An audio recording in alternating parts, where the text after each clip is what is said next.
तो उनके काम मैलो चिथड़ों के समान है, क्योंकि यहाँ पूजा कर रहे हैं, यहाँ बड़ी भक्ति कर रहे हैं, और थोड़ी देर के बाद उनका रूप बिल्कुल बदल जाता है, उनकी सोच बिल्कुल बदल जाती है। तो परमेश्वर के सामने ऐसे लोगों को जो युगा युगांतर तक पीढ़ी दर पीढ़ी करते आए निकम्मा चाल चलन कहते हैं। जो व्यक्ति प्रभु को जानकर भी अनजान हो जाता है और अपने कर्मों के अनुसार, अपनी मर्जी के अनुसार जीवन जीता है, तो उस व्यक्ति का उसको निकम्मा चाल चलन कहते हैं। और आप जानते हो, पौलुस ने खुद कहा कि जो मैं करना चाहता हूं मैं कर नहीं पाता, इच्छा तो मुझ में है लेकिन मुझसे होता नहीं है, मैं सारे गलत काम करता हूं। अकेले बैठता है तो सोचता कि मैं नहीं करना चाहता, लेकिन फिर भी हो जाता है। झूठ भी निकलता है, जलन भी निकलता है, ईर्ष्या भी निकलती है, बैर भाव भी निकलता है, बहुत सी चीजें हमारे भीतर से निकलती रहती है। और जब निकलती है तो इसको बोलते हैं निकम्मा चाल चलन। मनुष्य जो युगों से चलता आया, उन्होंने क्या किया, व्यवस्था का पालन किया। और व्यवस्था को बिल्कुल आसान शब्दों में कहा जाता है कि मतलब बिना मेहनत करे काम करना।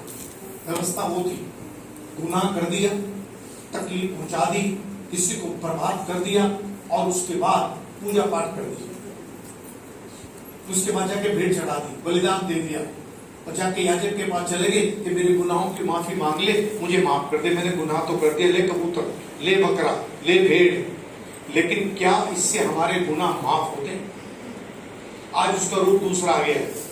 लोग अमीर बन गए बेईमाना करने के बाद, लोगों लूटते हैं, लोगों के लिए झूठ बोल के धन कमाते हैं, धनी बन जाते हैं। फिर दिमाग में एक बात आती है कि आप कुछ अच्छा काम कर, और अच्छे उसके बहाने लोग जाके तीर्थ यात्रा करते हैं, फिर सोने का छतर चढ़ाते, फिर चांदी चढ़ाते, फिर लंगर बांटते, इसलिए अपने कर्मों को बैलेंस में लाने के लिए, अपने धर्म लोगों को दिखाने के लिए कि मैं बहुत बढ़िया हूँ, दुनिया वाह कहे, और ये कहते कितना अच्छा व्यक्ति है, कितना दानवीर है।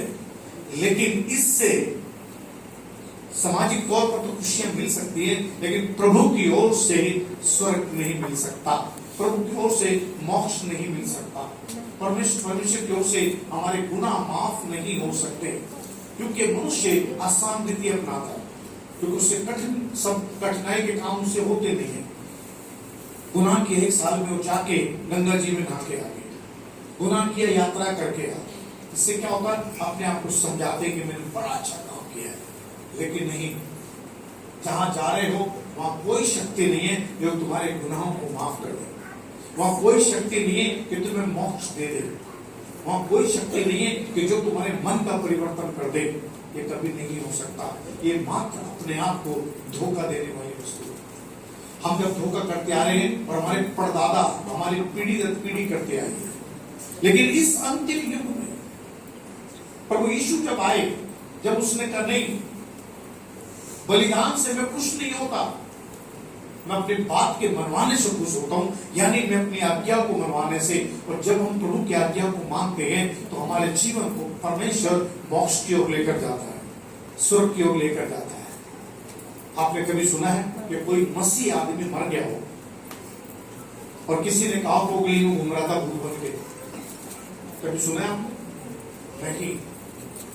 वो एक प्रभु का दास जिसने परमेश्वर की भक्ति की हो, उसकी आत्मा भटकती नहीं है। किनकी आत्मा भटकती है? जिनको प्रभु के बारे में पता नहीं। आप देखते क्यों? मैं दूसरे की बात कहूं कि जो भी जिस परिवारों में हम जन्मे, हमें पता है कि अगर कोई मर गया तो किस दिन दिखाई देता है, रोटी मांग रहा था, करेले मांग रहा था, वो तो यहाँ खड़ा था नलके पे, वो तो छत पे बैठा था, वो तो ये होता है ना। क्या कारण है? ये सारे घूमते फिरते हैं, ये वो घूमते फिरते हैं, वो दुष्ट आत्माएं हैं कि जिन्होंने प्रभु को नहीं जाना था, आज उनकी आत्माएं भटक रही हैं। और जिस दिन न्याय का समय आएगा तो वो नरक में चले जाएंगे। हालेलुया। पर किसी मसीह की आत्मा कभी भटकेगी नहीं। मैंने भी कम से कम अपने हाथों से कम 10-15 लोगों को दफनाया होगा अपने हाथ से। मैं तो किसी को देखा नहीं सपने में आते हो कि कोई आया हो मेरे सपने में, ले तूने हमें दबा दिया, तुझे भी दबाएंगे। सुना ना, कभी ऐसा महसूस किया?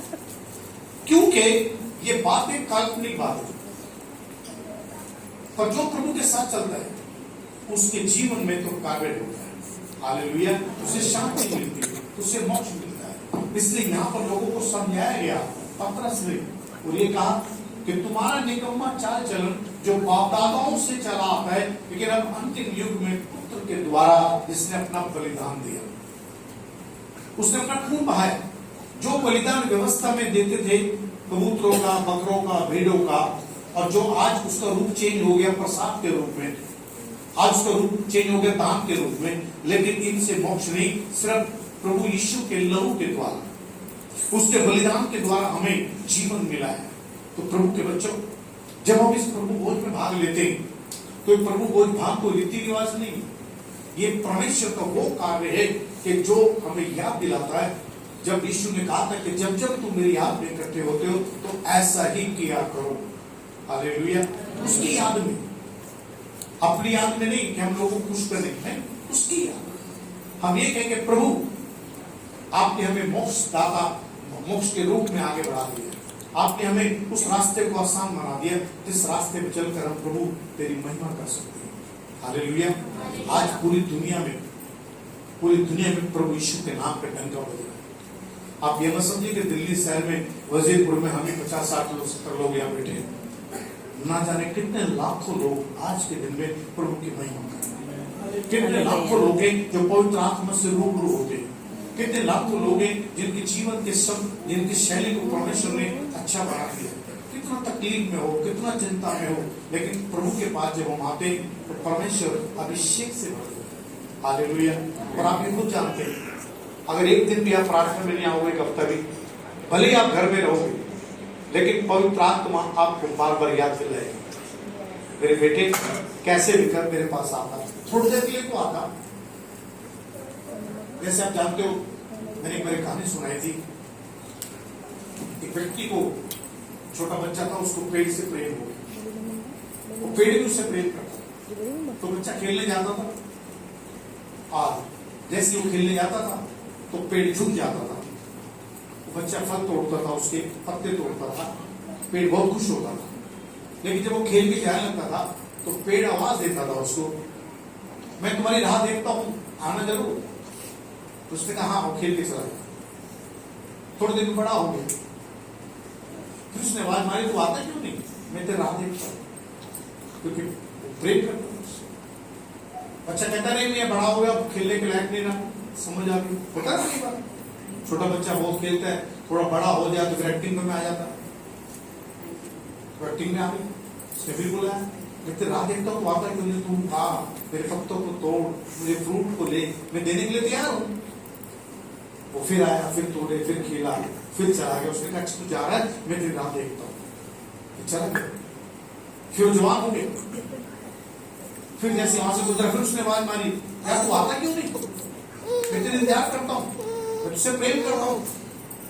वो आया, उसने छोड़ दिया, अब मैं बच्चा थोड़ी था, तू मुझे क्या देगा? मुझे घर बनाना है, तू मुझे क्या देगा? उसने कहा काम कर, तुम्हें लकड़ी को लेकर काट लो, अगर मैं तेरे कुछ काम आ जाऊं। उसने फट कुलाड़ा लिया, लकड़ियां, पत्ते पत्ते सब काट दिए, नचा कर दिया, पेड़ को बाजार में बेच दिया, क्या क्या अपना हो विवाह कर लिया। थोड़ी देर के बाद फिर वो आया, उसने कहा तू आता क्यों नहीं यार, क्या हो गया? अगर मैं कुछ और तुझे दे सकता हूँ तो दे दे। उसने कहा यार मुझे घर बनाना है, तू मुझे क्या देगा? उसे तुम जो काट लो, मैं तेरे काम करूं। वो आया, तो अहंकार हमेशा मांगता है, अहंकार मांगता है, प्रेम हमेशा देता है। ये जीवन में सीख लेना, यदि आपके मेरे भीतर प्रेम होगा तो हमें देने की आत्मा आएगी, और अगर हमारे अंदर अहंकार होगा तो लेने की आत्मा आएगी कि कहां से मुझे क्या मिल सकता है, कहां से मैं क्या प्राप्त कर सकता हूं, कहां से मेरा फायदा हो सकता है। ये अहंकार की स्पिरिट होती है। और जो प्रेम की आत्मा कहता नहीं, जो कुछ मेरे पास है मैं दूंगा, क्योंकि जीवन छोड़ जाए। वो फिर आया, उसने कहा मुझे घर बनाना है। उसने कभी घर तुम मनुष्यों ने बनाया, हमने तो कभी घर नहीं बनाया, हम तो जंगल में रहते हैं। उसे कहा तू मुझे और काट ले। उसने आधा पेड़ काट दिया, बेच दिया, घर बना दिया। जाने से पहले उसने कहा सुन, मैं फिर तेरी राह देखता हूँ, तू आएगा जरूर, उससे मिल, तो तुझसे प्रेम करता हूँ। तो चला गया, फिर काफी दिनों के लिए आया। तब उसके बाद एक दिन आया, उसने कहा तू आता क्यों नहीं? उसने कहा छोड़ भी यार, तेरे पास क्या है? क्योंकि अहंकार जब तक लूटता है ना, दिखाई देता है, जब सामने वाला खत्म हो जाता है सामने वाले के बाद, तो उससे पूछता अब क्या देगा, अब तेरा है क्या? उससे कहा तू मुझे और काट ले। उसने किस लिए, क्या करना तुझे? मुझे बोला नाव बनाने, दूर देश जाना है, यात्रा करने के लिए, मैं चाहता हूँ बिजनेस करना, मुझे नाव की जरूरत है। उससे कहा तू मुझे और काट ले। उसने हथौड़ा लिया और जड़ से काट दी, नाव बन गई। तो देखो टूट रह गया छोटा सा, तब उसने बात करी कि तू जा तो रहा है पर मुझसे मिलने दे, मैं तेरे इंतजार करूं। लेकिन फिर कभी नहीं आया। परमेश्वर वो प्रेम है जो हमेशा हमारे इंतजार करता है। हम कितने भी अपने आप को चालू बन जाए, कितने बड़े विद्वान बन जाए, कितने बड़े अपने बहुत बिजी हम, बहुत ज्यादा मेरे पास टाइम नहीं है प्रभु के लिए, परमेश्वर कहता है कोई बात नहीं, मेरे पास टाइम है, तू जब चाहे आएगा, मैं तुझे गले लगाऊंगा। आमीन। जब चाहिए मुझसे लेके क्या चाहिए